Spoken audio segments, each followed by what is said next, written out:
예배 시간이 다 돼서 하나님 앞에 예배를 올리도록 하겠습니다.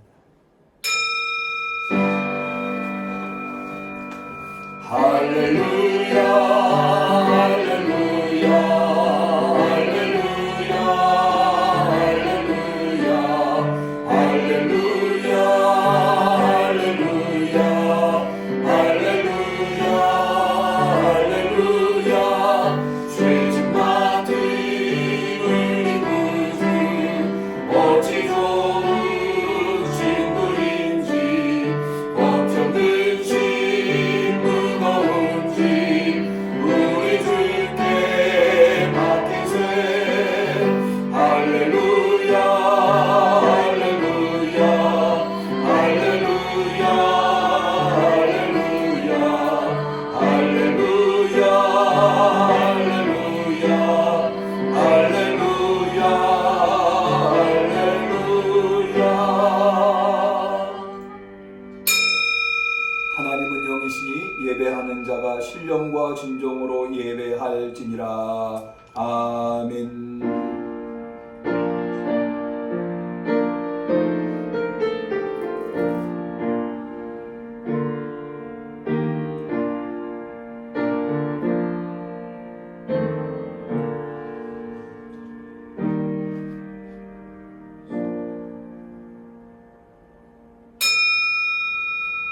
여호와여, 내가 깊은 데서 주께 부르짖었나이다. 파수꾼이 아침을 기다림보다 내 영혼이 주를 더 기다리나니 참으로 파수꾼의 아침을 기다림보다 더하도다. 저가 이스라엘을 그 모든 죄악에서 구속하시리로다. 아멘. 매우 어려운 상황 속에서도 사모하는 심령을 헤아리시사 우리로 각자의 처소에서 예배케 하신 것 참으로 감사를 드리옵나이다. 예수님 안에 나타난 하나님을 통하여 성령님의 능력과 힘으로 이 시간 예배하오니 우리의 예배를 받아 주옵소서. 만복을 베풀어 주옵소서. 예수님의 이름으로 기도 올리옵나이다. 아멘.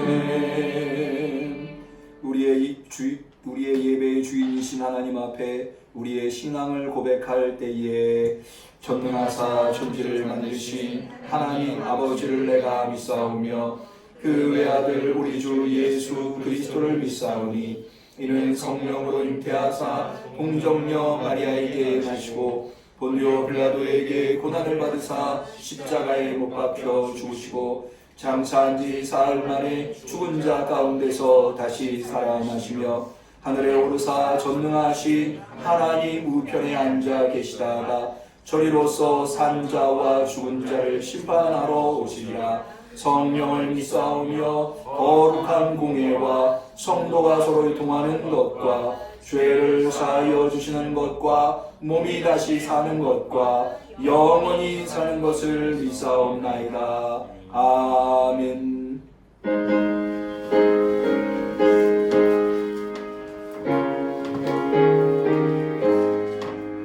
내 죄를 회개하고 주 예수 믿으니 내 주를 사랑하며 잘 섬기리로다.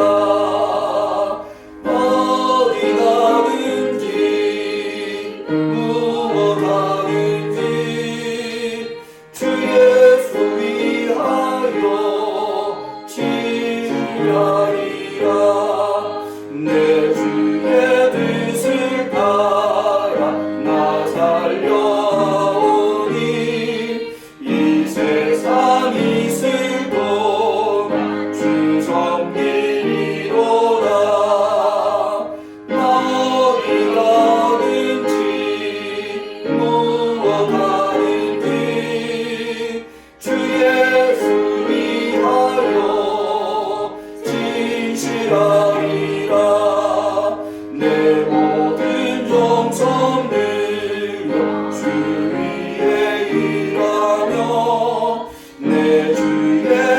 말씀 따라 잘 섬기리로다. 나 어디 가든지 무엇 하든지 주 예수 위하여 진실하리라. 주님의 능력 그사 날 도와주시니 내 몸도 다하여서 주 섬기리로다. 나 어디 가든지 무엇 하든지 주 예수 위하여 진실하리라. 내 직분 감당하고 저 천국 올라가 내 주를 이기 잘 섬기리로다. 나 어디 가든지 무엇 하든지 주 예수 위하여 진실하리라. 아멘. 오늘 예배 기도는 오늘 이 사순절 다섯 번째 주일이기에 사순절 공동 기도문으로 준비해 보았습니다. 인도자 부분을 제가 하고 회중 부분을 여러분들이 하시면 되겠습니다. 스크린을 참고해 주시기 바랍니다.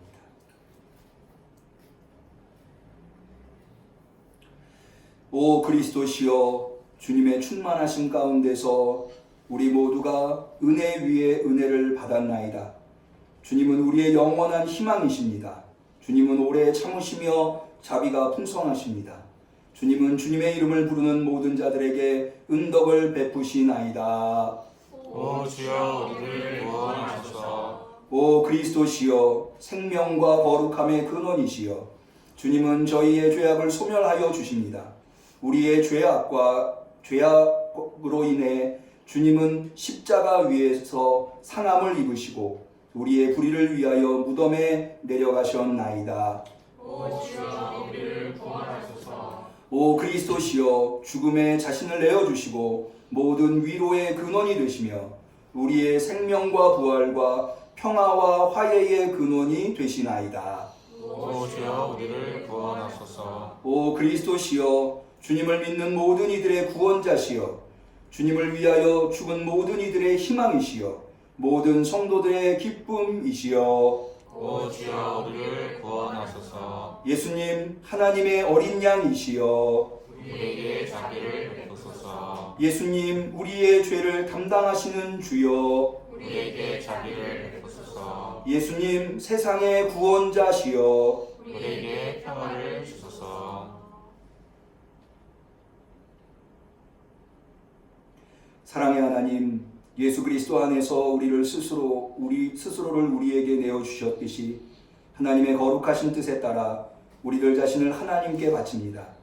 그리스도께서 인도하시는 길로만 가도록 우리의 발걸음을 굳건히 지켜주시고 우리의 입은 그리스도께서 가르쳐 주시는 진리만 말하게 하시며 우리 안에 그리스도께서 내주하심으로써 우리의 육신의 영생을 풍성하게 채워 주시옵소서.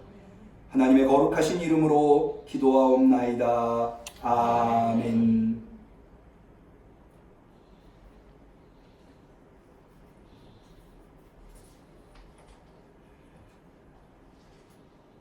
성시교독의 시간입니다. 교독문, 우리 찬송가에는 없는 사순절 다섯 번째 교독문을 같이 교독하시겠습니다. 새 찬송가의 128번입니다.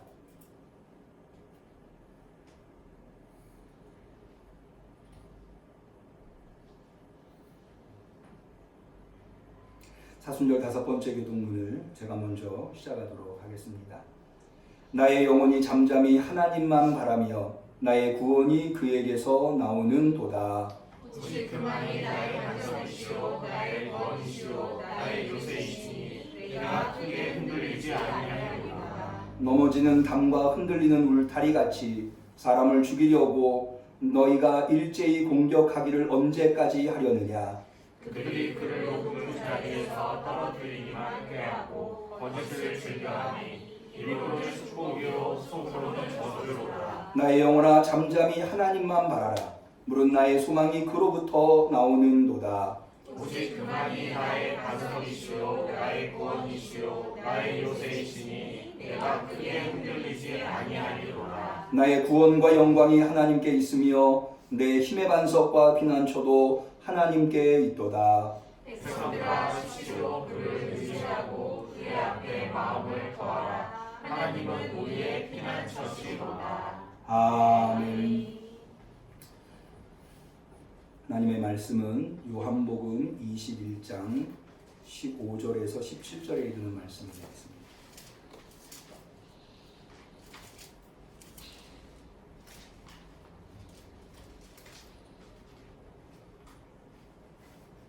요한복음 21장 15절에서 17절 말씀.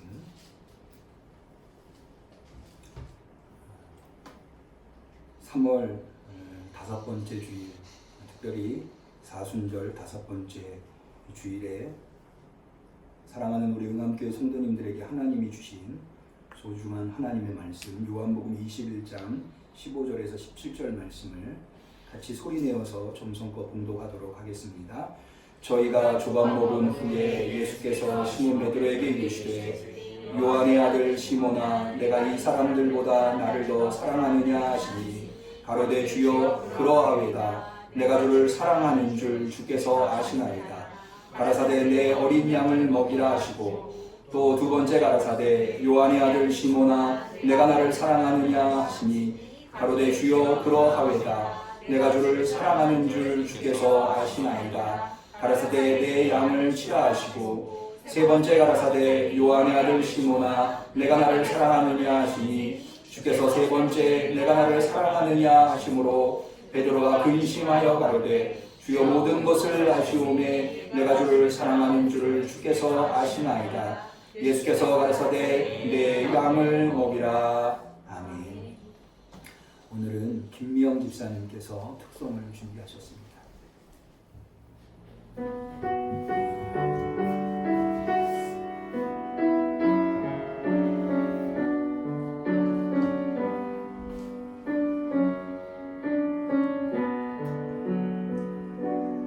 난 지극히 작은 자 죄인 중에 괴수 무익한 나 부르셔서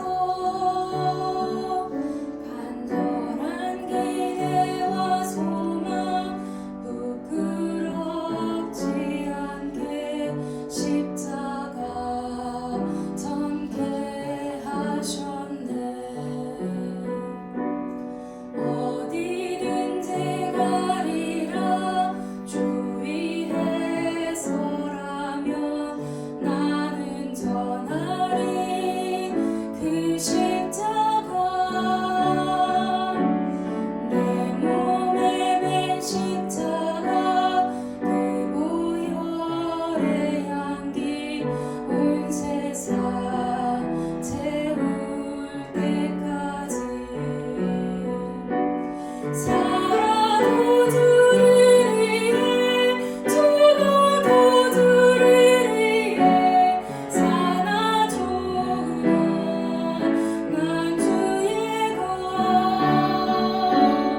코로나로 인해서 유튜브로 각자의 형편과 처지에 따라서 각자의 삶의 자리에서 예배드리게 되었습니다. 모쪼록 이 예배에 참여하는 모든 성도님들에게 어디에 있든지 무슨 일을 하시든지 하나님의 적절한 은혜가 꼭 맞는 은혜를 하나님께서 우리 성도님들 각자에게 부족함이 없이 베풀어 주시기를 주님의 이름으로 간절히 축원합니다. 어제 저는 우리 응암교회 한 연세 높으신 성도님에게 전화를 한 통 받았습니다. 목사님, 이번 주에 예배 드리나요? 예, 죄송합니다. 이번 주에도 예배를 드리기 어려울 듯 합니다. 거기에서 저는 이 성도님이 예 알겠습니다 하고 전화를 끊을 줄 알았는데 계속해서 말씀을 이어가십니다. 목사님, 왜 하나님께서 이렇게 오랜 동안 예배를 못 드리도록 코로나를 잠재워 주지 않으시는 걸까요? 라고 묻는 것이었습니다. 막상 그 질문을 받고 보니 별로 할 수 있는 말이 없더라고요. 아마도 그분은 교회에 나가고 싶은데 예배도 못 드리고 또 교회뿐만이 아니죠. 연세가 높으시니까 아마 자녀들이 어디를 나가는 것을 매우 경계하면서 집에 계시라고 권면했을 듯 합니다. 그러니까는 그게 벌써 지금 한 달이 넘어가고 있지 않습니까? 그러다 보니까는 왜 하나님께서 이렇게 하루빨리 코로나를 잠재워 주시지 않는 걸까? 라고 하는 질문이 생겨난 듯 합니다. 그런 차제에 예배에 관해서 저에게 물으시려고 전화를 주셨고 저에게 그런 질문을 한 듯 합니다. 사실 이 질문은 그리스도인으로서 오늘날 이런 세계적인 코로나의 현상이 지속되고 있는 모든 사람들이 가지고 있는 공통된 질문일 듯 합니다. 하나님은 왜 속히 이 전염병을 해결하시지 않는 것일까? 여기에 담겨있는 하나님의 뜻이 무엇인가? 더군다나 이것이 사람들이 많이 모인 곳에서부터 발생하고 있기 때문에 더욱더 교회가 모이는 것에 대해서 사람들은 예민해하고 있고 모여서 예배드리는 것이 참으로 축제여야 함에도 불구하고 그래서 한 사람이라도 더 모여서 예배드려야 함에도 불구하고 그러지 못한 상황이 계속되고 있는 한 이 질문은 끊임없이 우리의 마음속을 떠나지 않을 겁니다. 도대체 하나님의 뜻이 무엇인가? 그리고 이런 상황에서 우리 신앙인들은 어떻게 신앙생활을 영위해 나가야 하는가? 이런 부분들을 고민할 수밖에 없습니다. 그런 고민을 가지고 하루하루를 살아가고 있는 그리고 전염병과 싸우고 있는 우리들이 한번 짚어봐야 할 하나님의 말씀이 오늘 우리가 읽은 요한복음 21장에 나와 있는 말씀이 아닌가 생각이 듭니다. 오늘 본문은 예수님의 제자들이 예수님을 3년 동안 따라다니다가 예수님이 십자가에 운명하시고 난 다음에 삶의 터전으로 돌아와서 그들이 원래 가지고 있었던 직업인 이 어부의 직업으로 다시 돌아왔을 때의 상황을 전제하고 있습니다.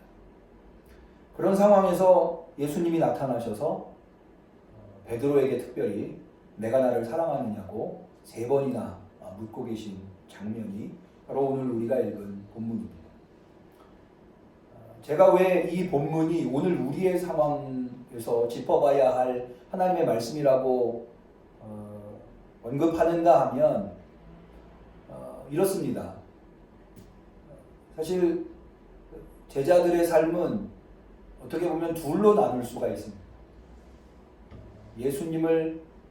예수님이 십자가에 운명하시기 이전의 삶과 예수님이 십자가에 운명하시고 난 후의 삶, 하는 거예요.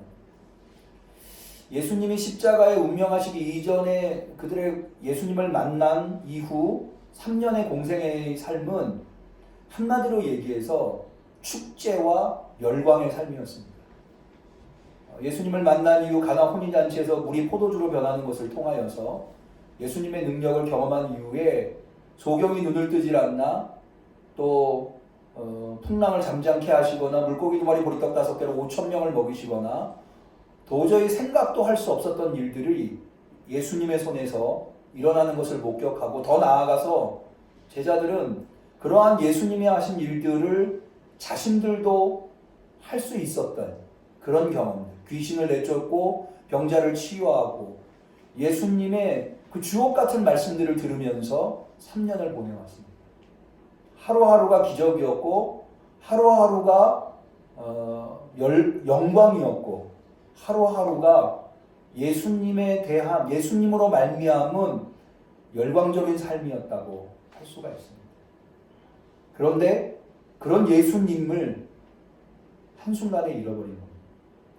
예수님이 십자가의 운명하심으로 말미암아 더 이상 예수님으로 말미암은 열광적인 삶, 축제의 삶을 이어갈 수 없고, 그래서 제자들은 시리에 빠졌습니다. 그렇게 예수님이 운명하시고 나자 베드로는 제자들 앞에서 이렇게 말합니다. 오늘 우리가 읽은 요한복음 21장 3절에 보면 시몬 베드로가 나는 물고기 잡으러 가노라 하며, 저희가, 여기 저희라고 하는 것은 다른 제자들을 의미합니다. 저희가 우리도 함께 가겠다 하고 나서서 배에 올랐다 라고 되어 있습니다. 그러니까는 예수님을 따라다닌 3년의 삶이 축제의 삶, 열광의 삶이었다면, 이제 예수님이 십자가에 운명하시고 난 다음의 삶은 예수님을 잃어버린 자가 어쩔 수 없이 선택할 수밖에 없는 예수님을 만나기 이전의 삶으로 돌아가는 모습을 제자들에게서 발견해 볼 수 있는 것이죠. 축제가 끝나고 모든 것이 사라진 이 상황에서 허탈감과 공허함을 느낄 수밖에 없는 사람들처럼 제자들은 3년의 열광과 축제가 언제 있었냐는 듯이 그 이전에 아무런 흥미도 열광할 거리도 없었던 하루하루 힘겹게 살아가야 하는 삶으로 돌아온, 그러니까 마치 우리 성도들로 따지자면 부흥회를 너무 뜨겁게 부흥회에 참여하고 난 다음에 부흥회가 다 끝나고 자신의 삶의 터전으로 돌아오고 나서요 느끼게 되는 허탈감, 공허함, 그런 것에 사로잡혀 있는 모습이 오늘 제자들의 모습이 아닌가 라는 생각을 하게 됩니다. 그것이 왜 오늘날 우리 그리스도인들의 삶과 공통적인 부분이 있다고 제가 보는가 하면, 사실 우리는 우리 한국교회 성도들만큼 열심히 신앙생활을 매 주일 그 수많은 일들을 제쳐놓고 주님을 사랑하는 마음으로 주 앞에 나와서 열광적으로 찬양하고 열광적으로 기도하고 열광적으로 예배에 참여했던 삶을 살아왔습니다. 신앙생활을 해왔습니다. 그런데 무슨 이유에선지 이렇게 전염병이 창궐하고, 그래서 이제는 더 이상 그렇게 많은 사람들이 모여서 열광하고 축제를 벌일 수 없는 그런 상황에 놓여 있는, 그래서 마치 축제가 다 끝난 다음에 자신의 삶으로 돌아오는 것처럼 우리는 자신의 삶의 터전 속에서 어떠한 열광도 없고 어떠한 흥을 돋우는 요소 없이 홀로 혹은 두세 사람이 예배를 드릴 수밖에 없는 상황이 되었다고 하는 거죠. 제자들이 예수님을 상실했다고 하는 것을 저는 본문을 통해서 어떻게 알 수 있는가 하면 본문 4절에 보면 요한복음 21장 4절에 예수님께서 제자들 앞에 나타나셨음에도 불구하고 제자들은 예수님이 예수님인 줄 알아채지 못했다고 기록되어 있습니다. 왜 예수님이 나타나셨는데도 불구하고 제자들은 예수님을 알아보지 못했을까요? 이미 그들의 내면에 너무나도 큰 분량을 차지하고 있었던 예수님을 그들은 잃어버렸기 때문일 것입니다. 그러나 분명한 것은 그들이 예수님을 잃어버리고 자신의 지루하기 짝이 없는 그리고 힘들고 어렵기 짝이 없는 일상으로 돌아왔지만 그렇다고 해서 그들이 영영 예수님을 잃어버리지는 않았다고 하는 것. 아니 오히려 예수님에 대한 상실감, 예수님을 잃어버린 상실감을 극복하고 그들이 예수님이 계실 때보다도 훨씬 더 큰 일을 해냈다고 하는 것. 그들이 그러지 않고서야 어떻게 예수님이 십자가에 운명하시고 부활하시고 승천하신 이후에도 이 예수 그리스도에 대한 복음을 들고 목숨을 걸고 복음을 전파하고 그래서 오늘날 우리에게까지 그 복음이 전파될 수 있었겠습니다. 오늘날 우리에게까지 예수의 복음이 전파됐다고 하는 것은 그들이 예수님에 대한 상실감을 극복하고 예수님을 다시 회복해서 예수님에 대한 복음을 열정적으로 전했기 때문에 그리고 어떤 측면에서 보면 예수님은 그저 갈릴리와 예루살렘 이 팔레스틴 지역이 우리나라의 한 강원도 땅 정도 된다 하더라고요. 그 정도의 영역에서 예수님은 복음을 전하셨지만 예수님의 제자들은 더 멀리까지 땅끝까지 이르러 복음을 전하게 되는 예수님보다 더 큰 일들을 많이 해낸 그런 사명자들이 되었다고 하는 것. 그것은 사실은 예수님의 고별 설교에도 이미 나옵니다. 요한복음 14장 12절에 보면 예수님은 제자들한테 곧 있어 제자들을 예수님이 떠날 것이라고 예고하면서 이렇게 말씀하십니다. 내가 진실로 진실로 너희에게 이르노니 나를 믿는 자는 나의 하는 일을 저도 할 것이요 또한 이보다 큰 것도 하리니 이는 내가 아버지께로 감이니라. 예수님께서 비록 아버지께로 가시지만 그러나 예수님을 믿는 자들은 예수님이 하신 일을 할 뿐만 아니라 더 큰 일도 할 수 있다고 예수님이 말씀하십니다. 이 말씀이 제자들에게 성취되었기 때문에 오늘날 우리에게까지 복음이 전파된 줄로 압니다. 바로 이 제자들의 모습이 오늘 우리의 모습이 되어야 하지 않나. 그리고 우리가 매주일 교회에 나오지 못하더라도 열정적으로 수많은 사람들이 모여서 같이 찬양하고 목청을 높여서 하나님 앞에 부르짖어 기도할 수는 없다 하더라도 자신의 삶의 자리에서 예수님을 회복하고 믿음을 회복하고 그래서 어쩌면 그렇게 함을 통하여서 우리가 더 큰 일을 할 수 있도록 예수님이 우리에게 기회를 허락하시는 것은 아닌가. 여러분 저는 이런 생각을 해봤어요. 어떻게 보면 여러 사람들이 모여서 축제와 같은 신앙생활을 하고 있다고 하는 것은 정말 내 것이 아닐런지 몰라요. 어떻게 보면 그 분위기에 휩쓸려서 어떻게 보면 다른 사람들이 나를 어떻게 볼까 이런 것들을 생각해서 내가 누군가에게 보여주려고 내가 열정적으로 찬양했고 열정적으로 기도했는지 몰라요.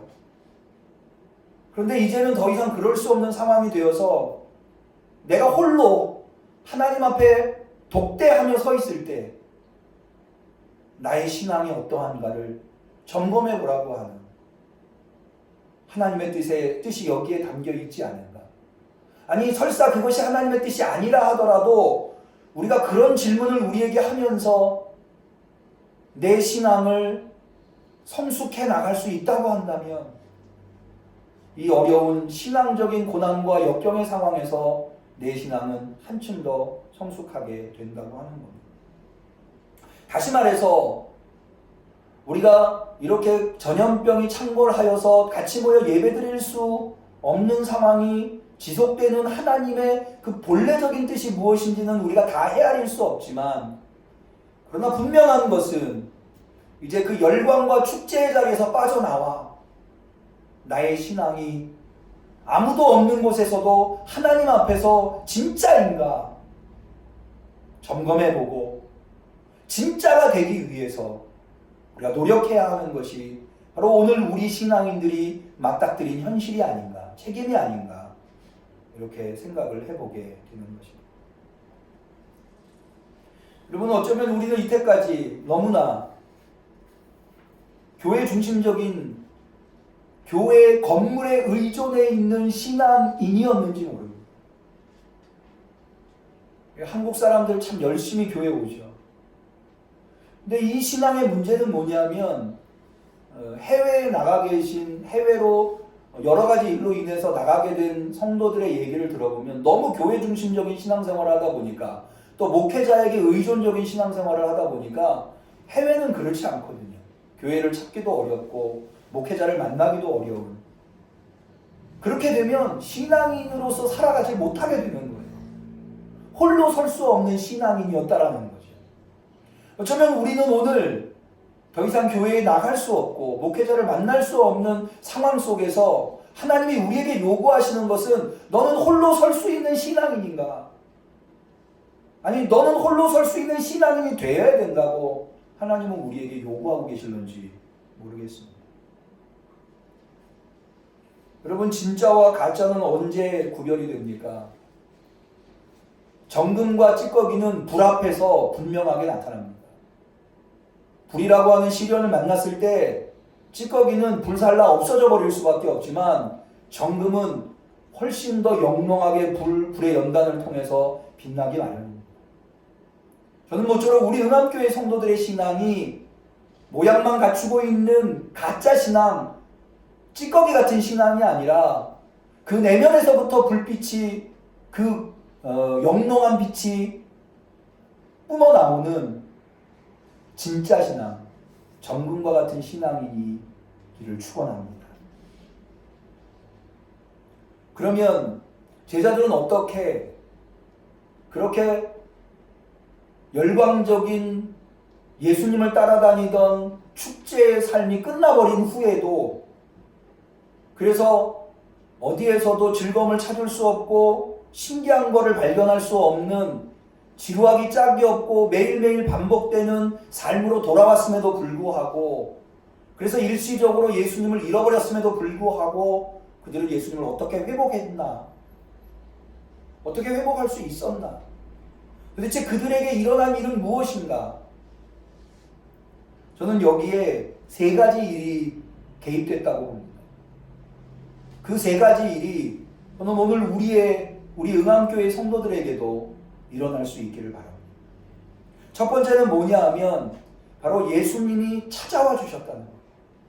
그리고 예수님이 그들과 인격적으로 만나 주셨다는 것. 예수님과 인격적 교감을 이루었다고 하는 것은 우리가 읽진 않았습니다만 요한복음 21장 12절 13절에서 분명히 발견해 볼 수 있습니다. 그건 뭐냐 하면 예수님이 차려준 식사를 그들이 나누게 되었다는 거예요. 예수께서 가라사대 와서 조반을 먹으라 하시니 제자들이 주신 줄 아는 고로 당신이 누구냐 감히 묻는 자가 없더라. 아까는 예수님이 나타났음에도 불구하고 예수님을 알아본 사람이 없었지만, 예수님이 차려준 조반 앞에 섰을 때, 다시 말해서 예수님과 인격적인 교감을 이루었을 때 그들은 예수님이 누군 줄 알았고, 그래서 예수님이 누구냐고 물어보는 사람이 없었다는 거예요. 그리고 이어진 13절에 예수께서 가셔서 떡을 가져다가 저희에게 주시고 생선도 그와 같이 하십니다. 다시 말해서 그들이 예수님을 상실하고 삶의 자리로 돌아와서 더 이상 축제도 없고 재미도 없고 신비한 것도 신비로운 것도 없었지만, 그들이 다시 예수님을 만났기 때문에, 그들에게 찾아온 예수님과 인격적인 교제를 이루었기 때문에 그들은 예수님을 회복할 수 있었다고 하는 겁니다. 여러분, 우리는 예수님의 이름으로 기적이 일어나야만 예수님을 만나는 게 아니에요. 예수님의 이름으로 무언가 신비로운 것이 발생해야 예수님을 만나는 것이 아니라 오히려 그것은 예수님을 진정으로 만나는 것에 방해거리가 되는지 몰라요. 우리가 진정으로 예수님을 만난다고 하는 것은 예수님이 하신 말씀을 내가 듣고 또 예수님에게 기도하면서 예수님과 인격적인 교제를 나누고 대화를 나누는 예수님과 인격적인 만남을 오히려 나 홀로 아무것도 개입하지 않은 상황에서 나와 예수님만 있는, 그래서 예수님과 깊은 인격적인 교제를 이룰 수 있는 우리 성도님들이 되시기를 축원합니다. 말씀을 통해서, 기도를 통해서, 그리고 그 말씀을 나의 삶의 현장에서 이루어 드리려고 하는 노력을 통해서 우리는 예수님을 인격적으로 만나야 하는. 두 번째로는 제자들이 예수님을 회복할 수 있었던 것은 오늘 우리가 읽은 15절에서부터 17절 예수님께서 베드로를 향하여 3번이나 내가 나를 사랑하느냐, 내가 나를 사랑하느냐, 내가 나를 사랑하느냐 묻는 이 질문을 통해서 제자들은 회복되었다고 하는 것입니다. 사실 이 질문은 너무나 당연하면서도 또한 불편한 질문일 수 있습니다. 여러분, 제자들이 예수님을 사랑하지 않을 수 있습니까? 사랑했겠죠. 그래서 베드로는 내가 나를 사랑하느냐고 물었을 때 당당히 예수님 앞에 주여 그러하외다 라고 대답했습니다. 너무나 당연한 질문이니까요. 여러분, 우리가 예수님과 떨어져 있다고 해서 교회에 나오지 못한다고 해서 우리가 예수님을 향한 사랑이 없어져 버립니까? 그렇지 않겠죠. 여전히 우리는 예수님을 사랑한다고 당연히 말할 수 있을 겁니다. 그런데 왜 예수님은 이것을 거듭거듭 질문하시는 걸까요? 당연한 질문인데도 왜 이 질문이 우리한테 불편할까요? 불편함을 느끼는 이유는 이 질문을 예수님이 3번이나 연거퍼 베드로에게 하고 있기 때문입니다. 아마 베드로가 처음 예수님이 내가 나를 사랑하느냐고 물었을 때 아무 주저함 없이 예수님한테 그러하외다, 내가 당신을 사랑합니다 라고 고백했을 거예요. 그런데 두 번째 예수님께서 내가 당신을 사랑합니다고 고백했는데도 불구하고 내가 나를 사랑하느냐고 예수님이 질문했을 때 베드로는 약간 갸우뚱했을 거예요. 내가 정말 예수님을 사랑하는가? 자신은 사실 이때까지 한 번도 예수님을 정말로 사랑하는가를 의심해 본 적이 없었어요. 그런데 예수님을 잃어버렸던 자신, 그래서 예수님을 3번이나 부인했었던 자신 앞에 예수님이 나타나서 내가 나를 사랑하느냐 한 번의 질문으로 끝내지 않고 2번, 3번 연거퍼 질문을 하시는데 그 질문을 받을 때마다 예수님에 대한 사랑이 더욱더 확고해지는 것이 아니라 그 질문을 받을 때마다 그 사랑이 너무나 보잘것없었다고 하는 것, 너무나 쉽게 사그라져 버리는 사랑이었다라고 하는 것을 느꼈던 거예요. 그래서 결국에 마지막 3번째 예수님의 내가 나를 사랑하느냐라고 하는 질문을 받았을 때 베드로는 더 이상 그러하외다 라고 대답할 수 없었습니다. 주여 모든 것을 아시오매 내가 주를 사랑하는 줄을 주께서 아시나이다. 예수님한테 자신을 맡기는 베드로의 모습을 발견해 볼 수 있습니다. 여러분, 우리가 이 고요한 시간에 더 이상 열광도 없고 축제도 없는 이 일상의 삶 속에서 우리가 정말로 우리에게 질문해 봐야 할 것이 있다고 한다면 그것은 내가 정말로 예수님을 사랑하는가? 내가 이때까지 당연하게 여겼었던 난 예수님을 사랑해, 난 예수님 없으면 못 살아 라고 얘기했지만 정말 난 그러한 삶을 살아왔는가? 그 내가 이때까지 당연하게 여겼었던 것을 정말로 질문해보는 그런 기회로 우리가 삼아야 할 것입니다. 여러분, 예수님께서 실패한 베드로, 예수님을 잃어버린 베드로한테 찾아와서 이렇게 내가 나를 사랑하느냐라고 3번이나 질문하는 것은 신앙의 회복은 사랑으로부터 시작되기 때문에 그렇습니다. 이 믿음과 사랑은 서로 둘이 아닙니다. 이것은 마치 동전의 앞면과 뒷면이 있듯이 뗄래야 뗄 수 없는 관계에 놓여 있는 것이 믿음과 사랑의 관계입니다. 사랑 없이 믿음이 설 수 없고 믿음 없이 사랑이 설 수 없습니다. 그래서 예수님은 말씀하십니다. 요한복음 14장 21절에 나의 계명을 가지고 지키는 자야 나를 사랑하는 자니 나를 사랑하는 자는 내 아버지에게 사랑을 받을 것이요 나도 그를 사랑하여 그에게 나를 나타내리라. 예수님의 계명을 지키는 자가 예수님을 믿는 자고 그렇게 믿는 자가 예수님을 사랑하는 자고 여기에서 다시 우리가 왜 말씀을 이 기간에 말씀을 더 집중하고 말씀에 더 집중하고 기도에 더 집중해야 하는가가 나옵니다. 요한복음은 우리에게 사랑은 말과 혀로만 하는 것이 아니라고 하는 거예요. 우리의 삶 속에 사랑한다고 하는 것을 표현할 수 있는 삶의 실천이 있어야 한다고 하는 것을 명백하게 가르쳐주고 있습니다. 오늘 우리는 우리 자신에게 질문해 볼 수 있기를 바랍니다. 내가 정말 예수님을 사랑하는가? 한 번의 질문으로는 안 됩니다. 거듭 매일 아침 내 삶의 자리에서 내가 눈을 뜰 때마다 나는 예수님을 사랑하고 있는가? 그런 질문에 내가 겸손하게 대답할 수 있다고 한다면 나는 이 신앙적인 어려움을 만났을 때에 내 신앙을 굳건히 지켜나가고 예수님이 하신 일뿐만 아니라 더 큰 일도 할 수 있는 신앙인으로 성장할 수 있을 줄 압니다. 마지막 세 번째로 제자들이 신앙을 회복하고 더 큰 일을 할 수 있게 된 계기는 그들이 예수님에 대한 사랑을 기초로 해서 사명으로 나갔다고 하는 겁니다. 오늘 우리가 읽은 본문에 보면 예수님은 내가 나를 사랑하느냐고 베드로에게 질문하고 그 질문에 주님 내가 당신을 사랑합니다라고 고백한 베드로에게 내 양을 먹이라, 내 양을 치라, 내 양을 먹이라 말씀하십니다. 사랑이 사랑으로 머물러 있어서는 안 됩니다. 사랑이 있다면 이제 그 사랑을 품에 안고 사명으로 나갈 수 있어야 합니다. 그 사명으로 나아갈 때 우리는 더 큰 사랑을 주님으로부터 받을 수 있으며 주님을 더 크게 사랑할 수 있게 됩니다. 우리가 이 땅에서 감당하고 있는 모든 사명은 그리스도인으로서의 모든 사명은 사랑의 사명입니다. 왜냐하면 고린도전서 13장에 보면 우리가 어떠한 일을 해도 사랑이 없으면 아무것도 아니라고 되어 있기 때문에 그렇습니다.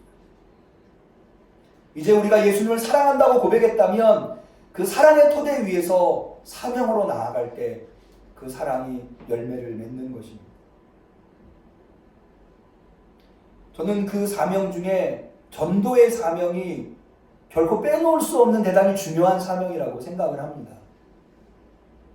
여러분, 전도라고 하는 것은 하나님에 대한 사랑과 이웃에 대한 사랑이 결합될 때 거기에서 전도, 진정한 의미의 전도가 발현되기 때문입니다.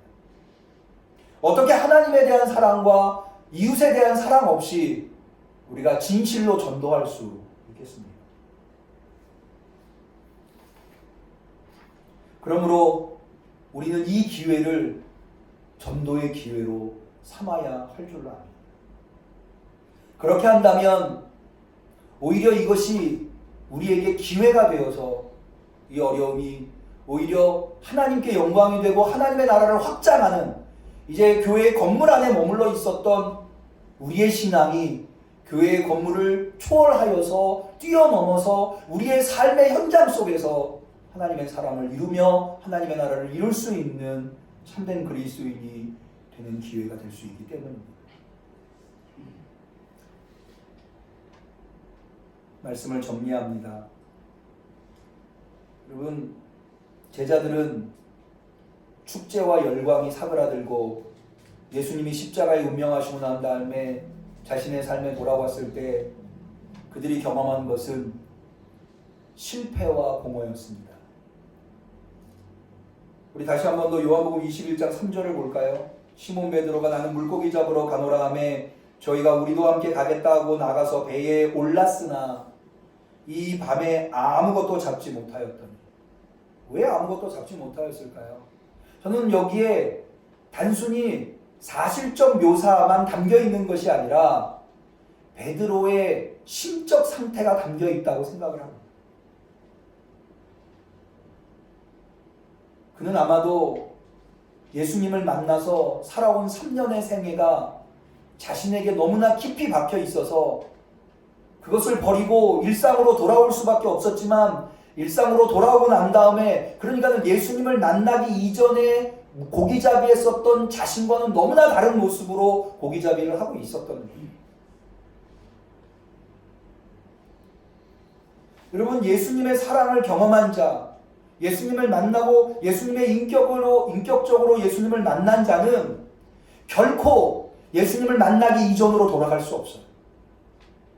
왜냐하면 예수님을 만나고 예수님의 사랑을 경험한다고 하는 것은 인생에서 그 무엇과도 비교할 수 없는 가장 충격적이며 가장 위대한 일이기 때문에 그렇습니다. 뿐만 아니라 예수님은 우리를 한번 하나님의 자녀로 삼으시고 우리를 그리스도인으로 삼으셨을 때 결코 우리를 포기하지 않겠다고 말씀하셨기 때문입니다. 오병이어의 기적이 끝나고 난 다음에 예수님은 요한복음 6장 39절에 이렇게 말씀하십니다. 나를 보내신 분의 뜻은 내게 주신 사람을 내가 하나도 잃어버리지 않고 마지막 날에 모두 살리는 일이니라. 그렇기 때문에 우리는 예수님을 떠날 수 없어요. 나는 예수님을 버릴 수 있을지 모르지만 예수님은 나를 버리시지 않았기 때문에 나는 예수님을 떠날 수 없어요. 여러분, 사실 이 이야기가 오병이어의 이야기와 연결되어 있다고 하는 것은 매우 깊은 의미를 가지고 있습니다. 물고기 2마리 보리떡 5개를 5,000명에게 나누어 주었을 때 왜 예수님께서 남은 것을 하나도 버리지 말고 거두어 드리라고 했을까요? 사실 여기에는 매우 신학적인 의미가 담겨 있는데 이 물고기 2마리 보리떡 5개의 이야기는 성찬식을 의미할 수 있습니다. 성찬식에 참여한 사람들, 그 사람들은 한 명도 잃어버리지 않고 다 주님께서 구원으로 이끄신다고 하는 것, 그것이 하나님의 뜻이며 예수님의 뜻이라고 하는 것, 그것을 이 이야기가 얘기하고 있는 겁니다. 어느 이단이 이야기하는 것처럼 14만 4천 명만 하나님이 선별된 14만 4천 명만 하나님이 구원하신다라고 하는 것은 요한복음이 가르쳐주고 있는 하나님의 구원 계획과는 너무나 다른 옳지 않은 가르침이라고 할 수 있습니다. 그렇기 때문에 우리는 한번 예수님을 만나면 예수님을 만나기 이전으로 돌아갈 수 없는, 그렇기 때문에 우리는 예수님을 잃어버렸다 하더라도 반드시 다시 회복해야만 합니다. 회복해야 우리의 삶에 의미가 생기고 회복해야 우리의 삶에 가치를 느낄 수 있기 때문입니다. 모쪼록 우리 은암교회 성도님들, 비록 우리의 신앙생활이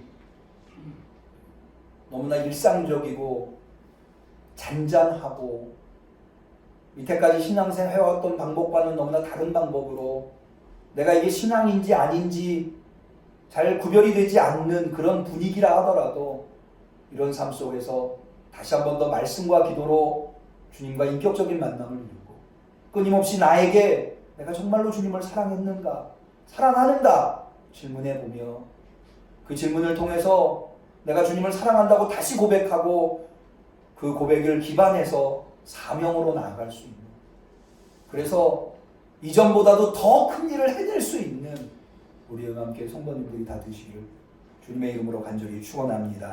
기도하겠습니다. 하나님 아버지, 왜 우리는 더 이상 교회에 나와서 예배를 드릴 수 없나요? 우리의 일상의 삶 속에서 우리가 느끼기에는 예전에 우리가 예배드린 방식과 비교해 볼 때에 이게 예배인지 아닌지, 내가 지금 신앙생활을 하고 있는지 아닌지조차 잘 구별이 안 되는 이런 상황이 이렇게 지속되고 있는 이유는 무엇입니까? 주님 여기에 담겨있는 하나님의 뜻을 알게 하옵소서. 그리하여서 예수님을 잃어버렸던 제자들이 예수님을 회복하고 다시 사명으로 나아가 예수님과 함께 있을 때보다도 더 큰 일을 해냈던 것처럼 우리가 교회 안에 있을 때보다도 우리의 삶 속에서 더 큰 일을 해내는 우리 응암교회 성도들이 될 수 있도록 역사하여 주시옵소서. 예수님의 이름으로 기도 올리옵나이다. 아멘. 봉헌의 시간을 갖겠습니다. 찬송가 384장을 1절을 찬양하시면서 예물 드리겠습니다.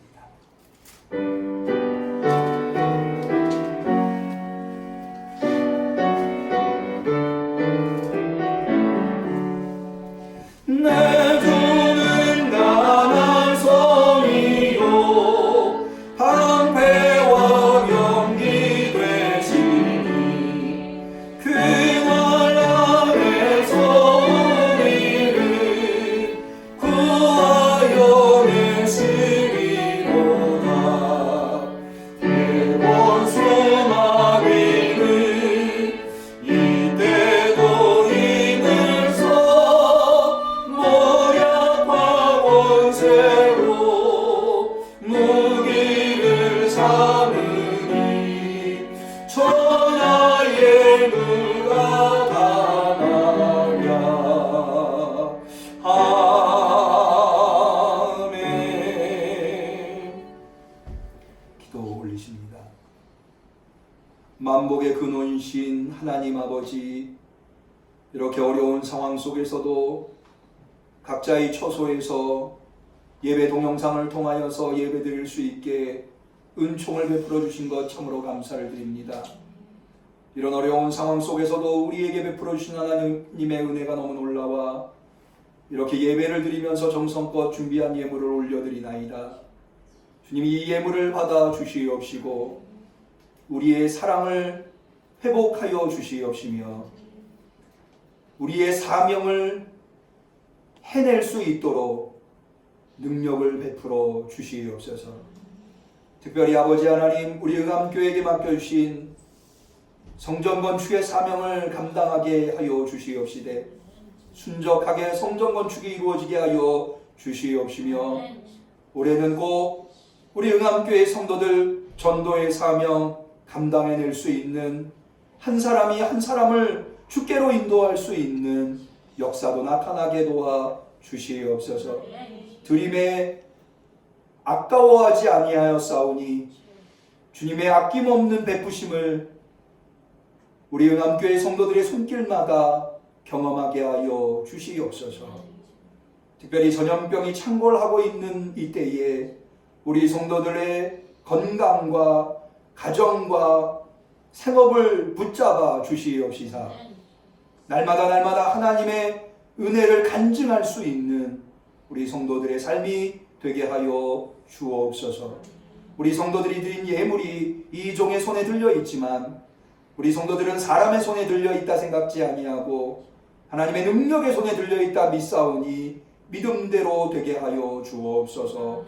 예수님의 이름으로 기도 올리옵나이다. 아멘.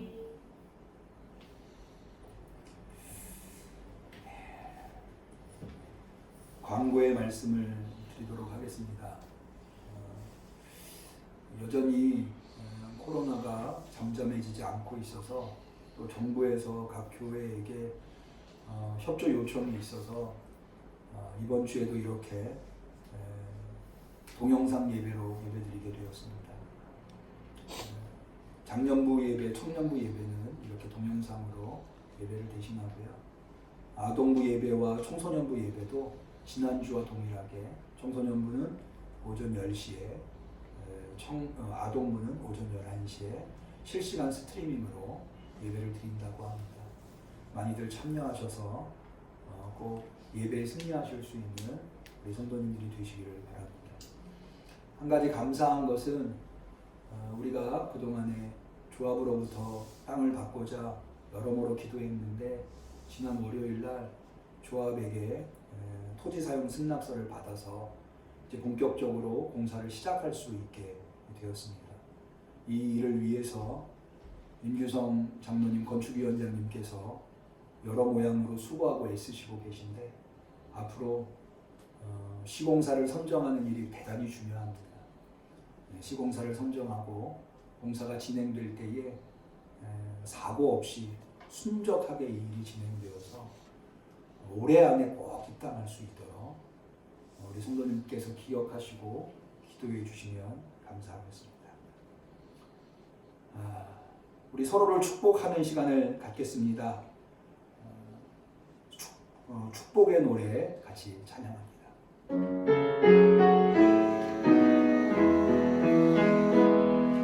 사랑하는 자여 너의 영혼이 잘됨 같이 언제나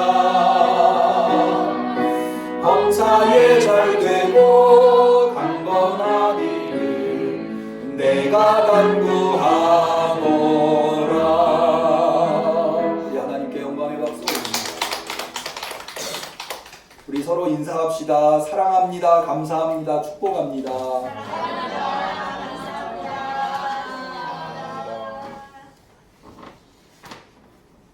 감사합니다. 송영 하시겠습니다.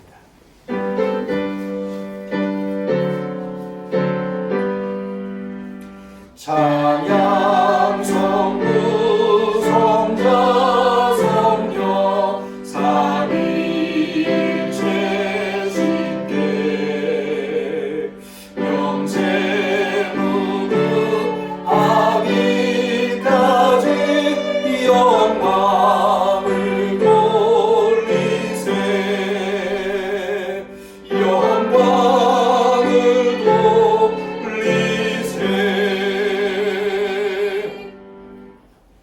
이제는 우리 주 예수 그리스도의 은혜와 하나님 아버지의 극진하신 사랑과 성령님의 교통하심 충만하신 역사하심이 신앙의 위기를 만나 이 위기를 오히려 신앙이 성숙하며 더 큰 일을 해내는 신앙인으로 성장하기로 결단하는 우리 성도들 머리머리 위에 우리 응암교회 위에 이 나라 이 민족 위에 온 열방 위에 지금부터 영원까지 함께 하시기를 간절히 축원하옵나이다. 아멘.